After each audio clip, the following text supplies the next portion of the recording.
হাওড়া সেতু কলকাতার বিখ্যাত নিদর্শনগুলোর মধ্যে অন্যতম একটি নিদর্শন এই হাওড়া ব্রিজ। দুটো শহর দুটো জেলাকে এক সুতোয় বেঁধেছে এই ব্রিজ। তবে শুধুমাত্র ইংরেজদের তৈরি করা কোনো নিদর্শন নয়, কিন্তু এটি এই ব্রিজের সাথে জড়িয়ে রয়েছে এক ভারতীয় কোম্পানির নাম। আপনি জানলে অবাক হবেন, হাওড়া সেতুর গড়ে ওঠার পেছনে টাটা স্টিলের বড় অবদান রয়েছে। টাটা স্টিল না থাকলে হয়তো কলকাতার গর্ব এই হাওড়া ব্রিজ সে সময় গড়েই উঠত না। চলুন জেনে নেওয়া যাক হাওড়া ব্রিজ গড়ে ওঠার সেই অজানা ইতিহাস। জেনে নেওয়া যাক টাটা স্টিলের হাওড়া ব্রিজ গড়ে ওঠার পেছনে ঠিক কী অবদান ছিল। সময়টা 1943 সাল, আর এই বছরই চালু হয় কলকাতার বুক চিরে বয়ে যাওয়া হুগলি নদীর ওপর এই সেতুটি। সে সময় অবশ্যই সেতুর নাম ছিল কে নিউ হাওড়া ব্রিজ। এই নামকরণের কারণ ছিল হাওড়া এবং কলকাতা এই দুই জেলার শহরগুলির মধ্যে সংযোগ স্থাপন করা। এই ব্রিজটি তৈরি করতে প্রয়োজন ছিল 26,500 টন স্টিল, কিন্তু সেই সময় দ্বিতীয় বিশ্বযুদ্ধ শুরু হওয়ায় মাত্র 23,000 টন স্টিল ইংল্যান্ড দিতে পেরেছিল। তখন দেবদূতের মতো সাহায্যের হাত বাড়িয়েছিল টাটা স্টিল। তারা বাকি 23,500 টন স্টিল সরবরাহ করে এই ব্রিজ গড়ে তোলার জন্য। টাটা স্টিলের দেওয়া টিসকন স্টিল এই ব্রিজকে আরও মজবুত করতে সাহায্য করে। তাই আজ যখন এই ব্রিজ গড়ে ওঠার পেছনে শুধুমাত্র যদি ব্রিটিশদের কৃতিত্বের কথাই বলা হয়ে থাকে, তবে এই ঘটনার মাধ্যমে মনে করিয়ে দেওয়া উচিত যে ভারতীয়রা না থাকলে এই ব্রিজের কাজ সম্পন্ন হতে পারত না। 1965 সালের 14 জুন মানে স্বাধীনতার পর আবার নতুন করে একটি নামকরণ হয় এই ব্রিজের। বিশ্বকবি রবীন্দ্রনাথ ঠাকুরের নাম অনুসারে এর নাম করা হয় রবীন্দ্র সেতু। তবে সমগ্র বিশ্বে এটি হাওড়া ব্রিজ নামেই পরিচিত। এই ব্রিজ গড়ে ওঠার পেছনে আসলে শুধু ইংরেজদের ভূমিকাই ছিল না, আসল ইতিহাস অনেকেরই অজানা।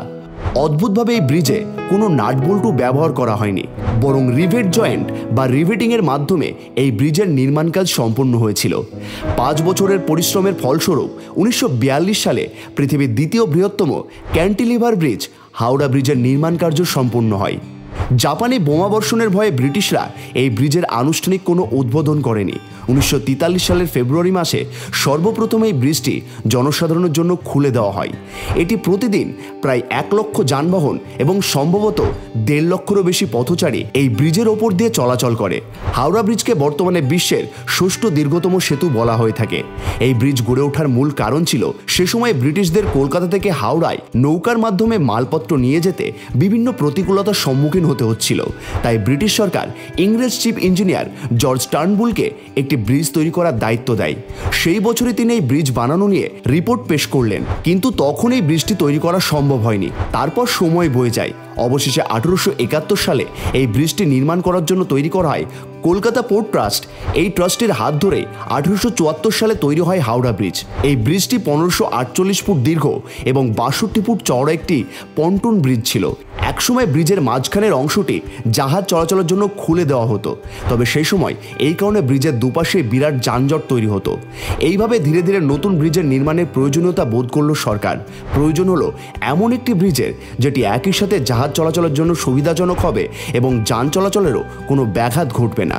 তাই 1906 সালে বন্দর কর্তৃপক্ষ চিফ ইঞ্জিনিয়ার আর.এস. হাইট এবং ডব্লিউ.ভি. মেকাবেন্টকে নিয়ে একটি কমিটি গঠন করে এবং এই কমিটি একটি ক্যান্টিলিভার ব্রিজ তৈরি করার সিদ্ধান্ত নেয়।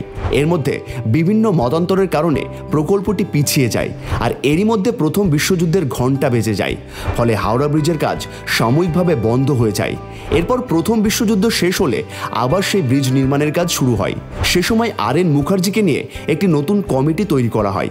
এই কমিটিকে নিয়ে 1926 সালে পাশ হয় the new Howrah bridge act. তারপর 1937 সালে এই নতুন হাওড়া ব্রিজ, যেটা আমরা এখন দেখি, সেটি নির্মাণের কাজ শুরু হয়। বর্তমানের 2313 ফুট দীর্ঘ, প্রায় 100 ফুট চওড়া এবং নদীবক্ষ থেকে 269 ফুট উঁচুতে দাঁড়িয়ে থাকা এই হাওড়া ব্রিজটির নকশা তৈরি করেন ব্র্যান্ডন, পামার এবং ফিন্টন নামে 3 জন ইংরেজ।